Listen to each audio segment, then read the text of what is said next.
I like to fly in airplanes. I have a kitty cat. Hello and welcome to Dots, Lines, and Destinations. This is Seth hosting today, and this episode has no number and no date because, well, it's a special one. Not entirely sure when it's going to be put online or where or how, but had a drop-in visitor in New York City, J. Keith Stratton. Van Stratton? Van Stratton, I'm very sorry. I'm used to your Twitter handle and stuff, and I feel like I don't see it there. No worries.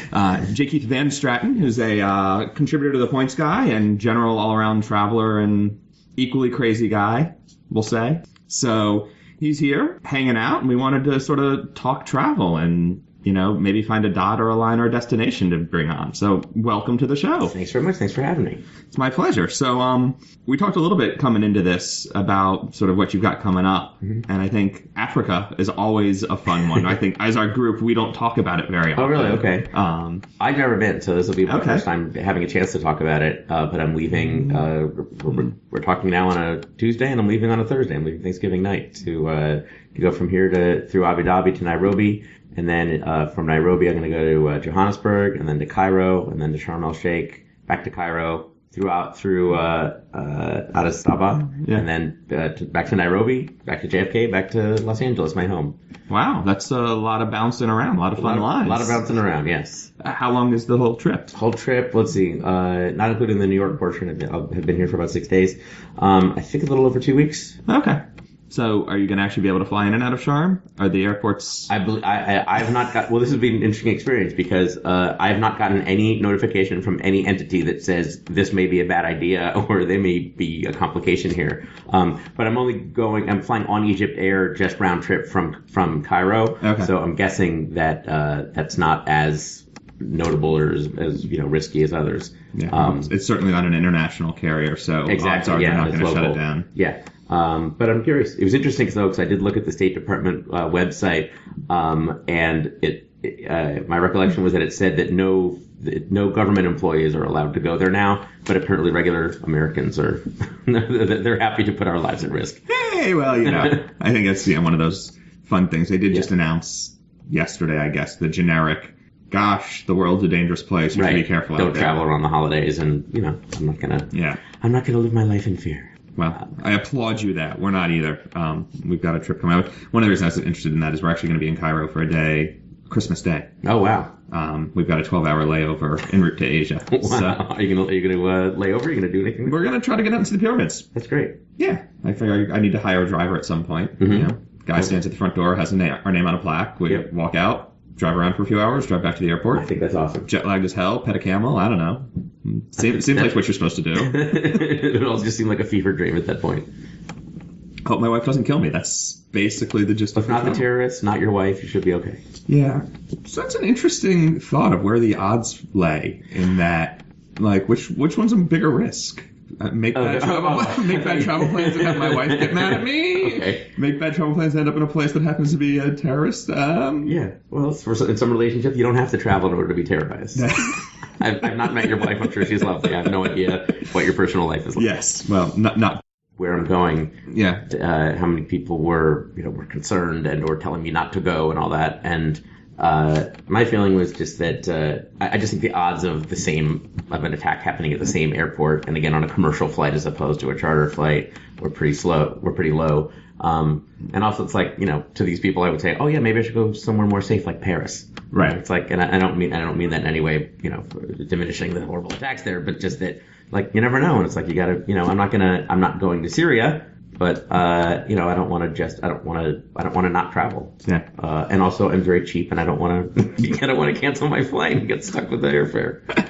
Which you mentioned earlier, you've canceled a whole bunch of trips this year. It's really weird. You said more than you've flown. I'd have to look. I've canceled more international trips than I've taken this year for sure. Wow. Domestic probably not, but yeah, it was really weird. The year started off. I was supposed to go to Thailand with a then girlfriend, and that actually was a happy cancellation because I got a job that I had to go to Florida instead. Orlando, Thailand, it's all about the same. But I was able to tack on both hot and sweaty. Yeah. Okay, sure, we'll go with it. But I was able to tack on a trip from Orlando to Trinidad and Tobago, so that was that was fun. But I did have to cancel that Thailand trip. And then she and I were supposed to go to Belgium and points around there in the spring, and unfortunately we broke up before we could take that trip.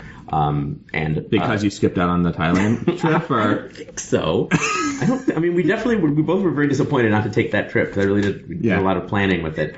But no, that was not at least consciously mentioned as one of the reasons for the breakup. But it's interesting because we each had our own individual tickets, and it would have been interesting if we both had taken the trip and run into each other on the plane anyway. Yeah, I don't know if she ended up taking it, but I was a little too heartbroken. Fair enough. And then I had another crazy itinerary that I booked last year I don't know if I was drunk or hungover. I don't know what happened. It was some crazy itinerary that actually was super cheap and would have gotten a lot of mileage, but it was just a little too much to do, and I absolutely needed to sort of stay in town for work and all that. Yeah, that's fair enough. I mean, I actually... And then the last one I had to cancel was just a dumb travel mistake where I was supposed to go to Brazil, and I had been to Argentina earlier in the month and hadn't needed a visa for that, and just didn't think, oh, well, why would I need to get a visa so far in advance for Brazil? And it turned out you do. Yeah. And fortunately, I also was really sick, and so I was able to use my travel insurance on that, because I was debating whether I would go anyway, even if I'd had the visa, because I wasn't feeling well, and I was able to. It turned out I actually had something that I was able to get a doctor to sign the forms and all that for, so that wasn't as much of a loss. But I literally was at the airport, like, well, where else could I go? What if I went on the connecting flight, or what if I just went to the airport and turned around, or what if I transited somewhere else? And by that, between all the costs and my illness, I was like, all right, screw it. So. Yeah, that's interesting. I've had definitely one I threw away this year. I had one of the Etihad mistake fares to Abu Dhabi, the $187 or whatever. Yeah. And it was just similar. I was feeling like shit that morning, and it was raining at JFK, and they canceled one of the flights and sort of rebooked me and this, that. And I was like, yeah, you know what? Screw it. I'm out $300 or whatever. I think I had bought a separate ticket to go to some island. I would lay over in Manchester. I booked it with American Metal because I was maximizing my points. Sure. And had a random layover in there and like an extra side trip. And I was like, this is stupid. Yeah. And like, it's nice when you can get to the point where you can make rational grown-up decisions like that, isn't it? Wait, whoa. Grown up and rational? Right. Well, come on now. It seemed, okay, again, I don't know you very well. It seemed from a distance that was the case. Yeah, okay, maybe. It is funny how relative it is, though, that, you say like, well, it was only $300, but like, if that had been, $300 on a route that where, an airline has a monopoly and I really resented having to pay that much, it's like, I might, you might make a different decision. It's funny how relative, the dollars and the miles are for those kinds of trips. Cause you figure, well, $300, that's not such a big loss to give up a trip to Abu Dhabi. But like I've gotten mad at myself for for overspending $300 on something else. It's just and I mean I'm not happy to have thrown away money, but I think part of it is I put it in the perspective of the 200,000 miles I'll have flown this year, the aggregate cost went up by $300. Exactly. Not that I threw away a $300 ticket. Exactly. It all comes out in the wash, and I think if you're if you play the rest of the game smartly, like you said, it gets absorbed that way. Yeah, and you also mentioned you're actually still taking mileage runs. I am, yeah. Why? Is that something that I think people don't do? Well, people certainly do. I think our group, the other hosts, I'll sort of bring them into the mix. Three of them, the other three guys travel, or two of them at least travel a decent amount for work. So it's less of the mileage run game. Although I think Steven's still going to Singapore on a straight turn, to hit 1K. So maybe I'm speaking out of turn, but it seems like a lot of people... Fewer and fewer people, I think, are probably making mileage runs, certainly for the status reasons, just because it's, at least for for United and Delta now, there's a cost impact as well, right? And just things like that, it's harder to justify it in some ways. Yeah, I mean, I haven't run all the numbers, but I just saw like, oh, I'm really close to certain status on American, and it was $80 to go to Atlanta and back, so that wasn't that I was happy to do. Now I haven't done any crazy ones that don't, that are just straight turns, that are farther than, anything domestic. Yeah. But I'm willing to. I haven't experimented with that, but I'm willing to try. Yeah. I think I'm trying to think. I mean, I mean, I don't know the game as well as you guys do, Yeah. but you know, so I do see a lot of posts about people saying it's not worth it anymore or whatnot. But you know, I'll for me, I'm sort of you know, I'm still a relative novice at it, and so you know, and I don't get paid to travel as much as I would like. So a lot of so if I have the opportunity, you know, to do it, and you know, and if I can get writing a piece out of it, great, and you know, and also. I don't know. But my friends who don't sort of participate in this kind of craziness, you know, think I'm crazy and like, why would you want to, you know, go to Chicago just to get out of the, you know, just to get off the plane and get back on? And I still like flying. Yeah. You know, I like being on a plane. I like being in new airports. I like seeing what the different food offerings are and the souvenirs and all that kind of stuff. And also it's, you know, especially if you're not checking luggage, you get the pre-check. It's pretty easy most of the time. Yeah. And then when there's complications or, you know, things go wrong, that's when things get interesting and I can, you know, write something about it. When you get happy that something went wrong because at least you have a story. Well, it's funny. That's a sign that you're a little broken. Maybe, I like it. I never denied that. Yeah. But you know, the contributions I make to the Points Guy site are mostly I have this bi-monthly column where I write about mistakes that I've made, and you know, when I first pitched it, and then they wanted to do it twice a month, I was a little worried that oh no, I'm going to run out of mistakes, and then the more I traveled, like I am never going to run out of mistakes to write about. Something always happens. Ever booked a hotel for the wrong nights? Not to the point where I've shown up and it's been the wrong night, but I have realized it, you know. But I've done, I wrote a piece about how I missed a checkout time and the hotel wanted to charge me another full day. I've misremembered what day the flight was traveling. Oops. You know, yeah, that kind of stuff. And then different things with applying for credit cards and trying to get bonuses and, you know, all that kind of stuff. I mean, it's complicated. Yeah. I think my worst missed hotel sort of night like that thing was I booked very early on when dating my now wife. We booked a trip to St. Lucia and the Hilton down there was this gorgeous property. It's no longer branded. You know, left the Hilton chain, but it was this great property. I had to do like the Diamond Force to get a room and it was this crazy scene, but I booked the 6-night award, which was wonderful. And I booked our tickets and we showed up and we had this wonderful week of vacation in paradise and all this, you know, some great diving and all this other stuff. And then on our last night, we spent the whole day out on the beach at the hotel because we couldn't dive anymore that day. And then just relaxing, really, really nice. We get back to the room and the message light's blinking. And I start listening to the messages. It's like, dear Mr. Miller, when are you checking out? Mr. Miller, we're anxious for you to have checked out by now. When will you be leaving? And like 4 or 5 different messages. And I called the front desk. I'm like, what are you talking about? I'm not leaving until tomorrow. And they said, no, you're leaving today. Oh, no. Maybe they're just eager to get rid of you. Yeah, well, I mean... So what happened? If it was all you can drink, I could understand that risk. But this was pay as you go. No, I had actually booked a 7-night stay on a 6-night award. I just completely screwed up the dates. And I was like, well, I'm not leaving, so what can we do? And they gave me a cash rate for the last night that was reasonable. I'm like, they could have charged me rack rate. I had no choice. Like, we were in the small part of, like, on the edge of not the edge, but like a remote section of the island where there were no other hotels. And at this point, it was like after dinner and we weren't going to move. So it was, I mean, I'm sorry for your experience, but I'm also glad to hear that because I think, you know, people think that someone of your experience and level that kind of stuff doesn't happen to. And I think it really means a lot to people to know that, you know. I screw up all the time. Okay. I mean, that one was 10 years ago or so. Oh, okay. 12 years ago. That was a while ago, but that was the first of many mistakes I've made. I screw up, I mean, whether it's sleeping through or almost sleeping through flights or just like, I mean, I've gotten better about booking things, but you're paying a lot more attention now. I think TripIt, I swear by. Yeah, me too. As a booking engine. I've got our Christmas travel, Christmas, New Year's. I'm doing a 3-week jaunt, and it's 6 different air tickets so far from different airlines, and there will be at least 2 or 3 more. And I can't keep track of all that. Yeah, no, TripIt definitely helps me out a lot. But yeah, I think it's good for people to hear those kinds of stories because you know, again, though, I think it is really complicated, and you know, even if you get a great deal, or even if you do something a simple itinerary, you know, we're still human. Stuff like that's going to happen, and I think it's good for people to know. You know, it's a lot of. I didn't travel internationally as a grown up for a long time. Like I was really intimidated by it, and part of it was a fear of kind of those things happening of like, well, what if I get lost, or what if I can't, understand what the sign says or speak the language, or the hotel screws up, or I miss a flight, or all that. And I think the more from personal experience, I realize like, oh, well, those things have happened and I've gotten through them. And, whatever happens on every trip, I somehow have always ended up back home, with my cat. Like everything's okay. So I think the more people hear that from other people also, it really helps, I think, to make travel a lot more, inviting and tolerable for people. Yeah, it's interesting you say that. I was speaking at one of the frequent travel universities a couple months ago and telling a random story. I think it was about Istanbul or something like that. But a guy comes up to me afterwards, after the question and answer and after the big gaggle of talk, question and answer. Yeah, the autograph session.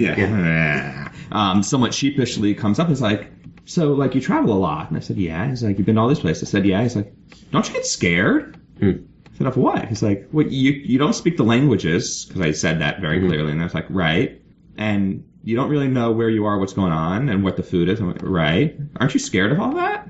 And it's an interesting question. I think the answer has to be a little bit yes. Yeah.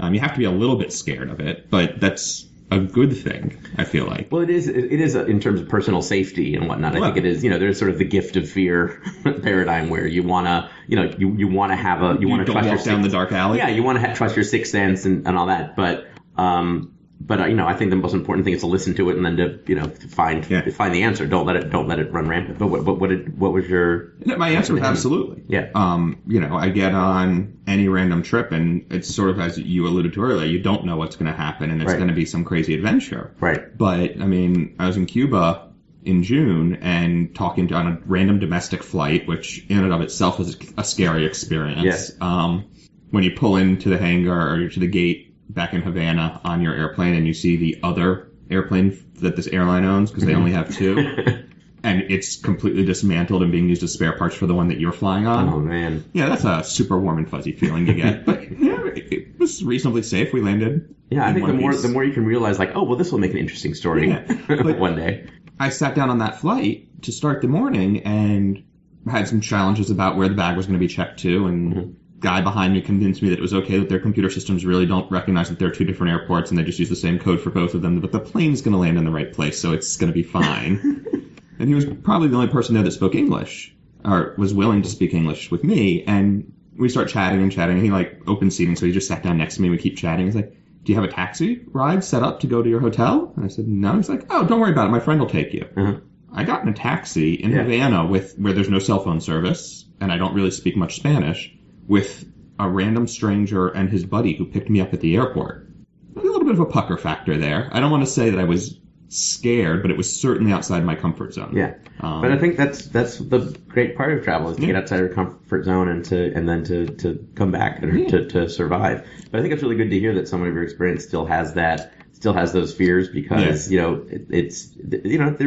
are getting in a heavy metal tube and flying through the air, and you are going to places that have foods that you don't know and diseases you don't know and all that. But I think as long as you take precautions and also go in with with a willingness to be uncomfortable, and again, not on, there may be some danger, but as long as you're not unsafe, I think that's a part of it, and I think in a lot of ways the best parts of it, and to also realize that as long as the mistakes that I make and that other people make aren't, again, it's like maybe you're going to lose some stuff, if your bag didn't get there in time, or maybe if, the thing with the hotel had turned differently, it's like, okay, I'm going to have to pay some more money, or I might have to be less comfortable than I wanted to be. It's like, as long as, so what? You know what I mean? It's like in the big scheme of life, it's like, okay, I had to tolerate some discomfort and, spend more than I wanted to.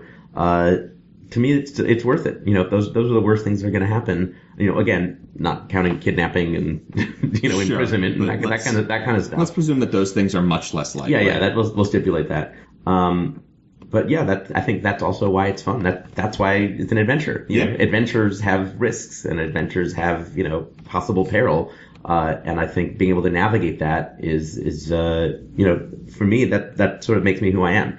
Because I totally get all of the things that are scary, like the big and the small. Like I totally get, like, oh my God, there might be a spider. Oh my God, I don't know if I'm supposed to dial 9 or 8 before I, to get out of the hotel, that kind of stuff. But you get through that, and it's like, I don't want to let those kinds of fears make me not, live a life. Yeah, I like that plan. Well, thank you. A lot. It got me here. It got me to this table. I want to go back to your Africa itinerary. You're hitting Nairobi twice? Well, just because so I got a super cheap flight from JFK to Nairobi round trip. I actually looked at it today. It actually was less than I'd been telling people about.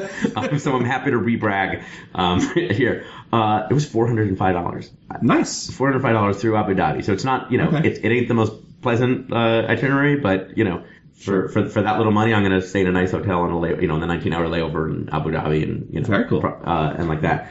So I but I didn't want to stay in Nairobi for 2.5 weeks. I wanted to sort of use that as a base. So then I found I used United mileage it's 35,000 miles to do the Nairobi to Johannesburg to Cairo, and then Cairo back to Nairobi, and then I'll fly out of Nairobi coming back. And so I thought that was a reasonable tour.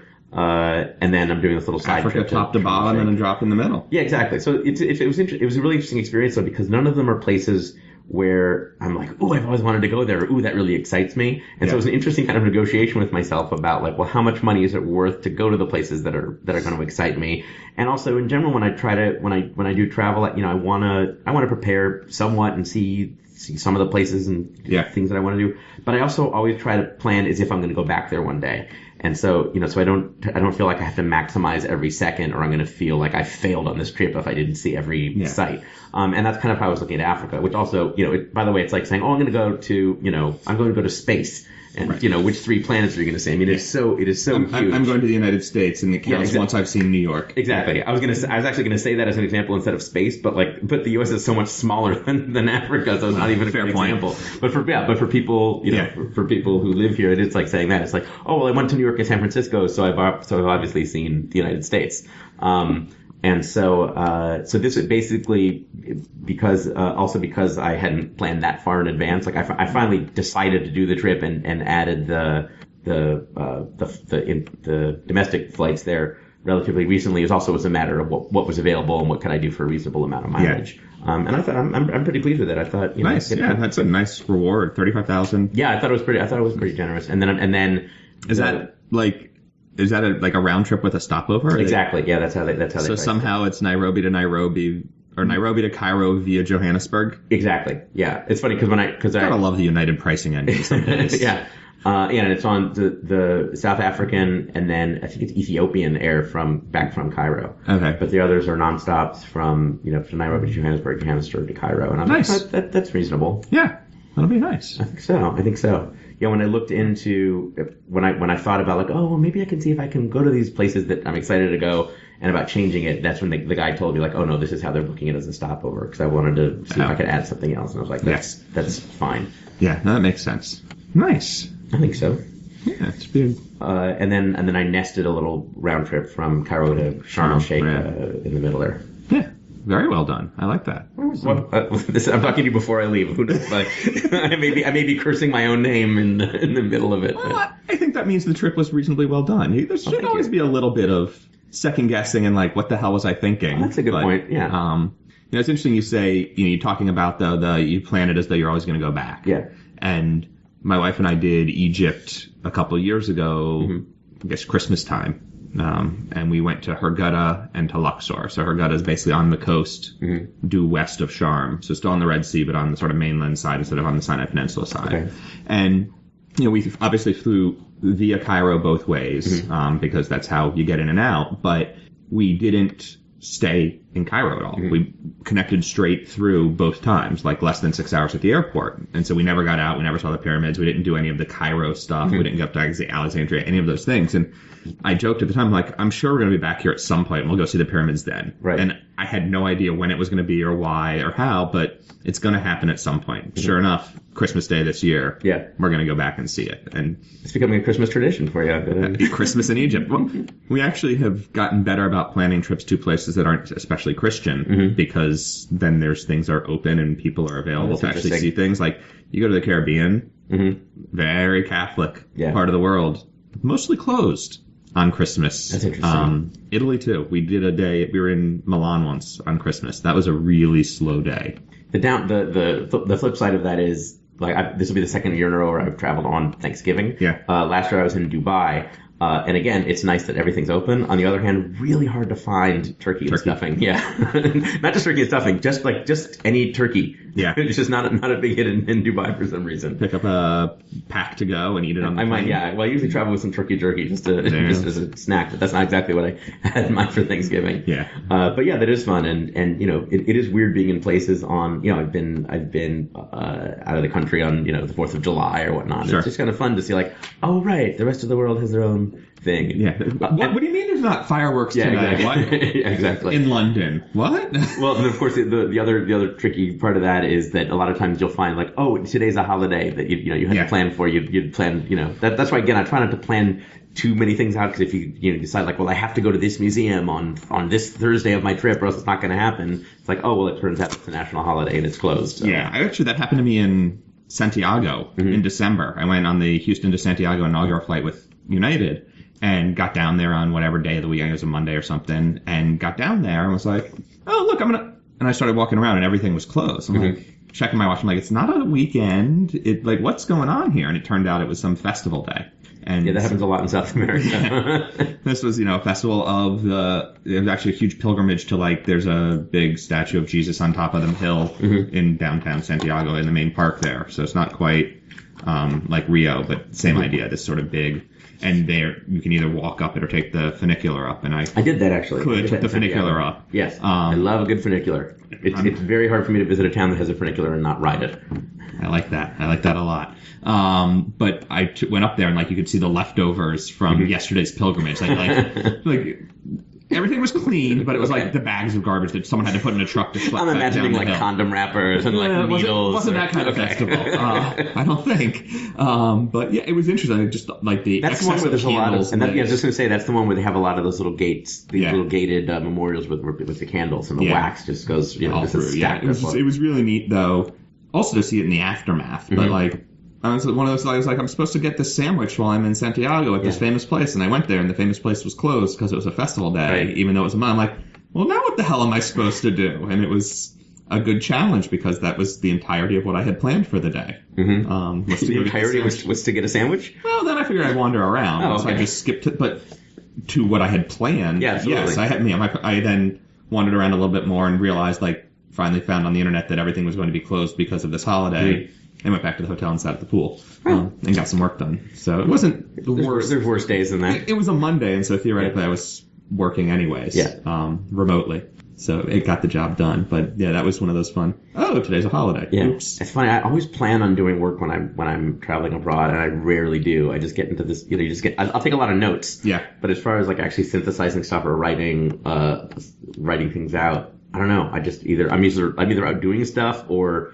I just don't want to focus that much like that. Is that a challenge for you to actually sit down and do the work, or? Yeah, when I say work in that context, it's not writing trip reports. Oh, okay. It's my real world life, which I try not to talk about too much because it destroys the image of the free. Ixnay on the ITA. Yeah. Okay. Well, ITA. But I like ITA. Oh, thank you. You put the IT in ITA. No, hey.